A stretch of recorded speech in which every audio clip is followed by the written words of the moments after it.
ಬಂಧುಗಳ ರೇವಣ್ಣವರಿಂದ ಕೂಡ ಸನ್ಮಾನ್ಯ ಶ್ರೀ ಅಲ್ಲ ವೀರಭದ್ರಪ್ಪವರಿಂದ ಕೂಡ ಹಾಗೂ ಸನ್ಮಾನಿತ ಎಲ್ಲರೂ ಶ್ರೀಗಳು ಅವರ ಎದುರುಗಡೆಯಲ್ಲಿ ಒತ್ತಾಸೆಯಲ್ಲಿ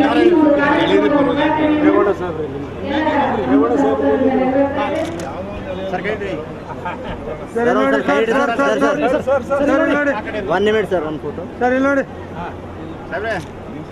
ಸರ್ ನೋಡಿ ಸರ್ ಓಕೆ ರೆಡಿ ಸರ್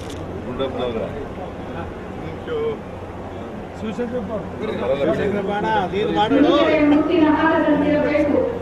ನುಡಿದರೆ ಮಾಣಿಕ್ಯದ ದೀಪ್ತಿಯಂತಿರಬೇಕು,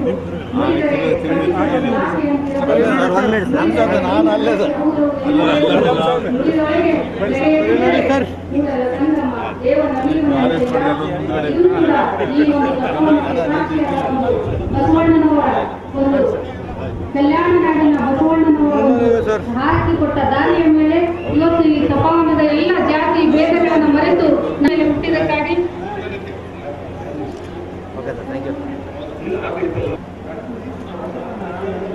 ಮೊದಲನೇದಾಗಿ ಸನ್ಮಾನ್ಯ ಶ್ರೀ ಎಚ್ ಎಂ ರೇವಣ್ಣವರು ಮಾತಾಡಬೇಕಂತ ಕೇಳ್ತಾರೆ.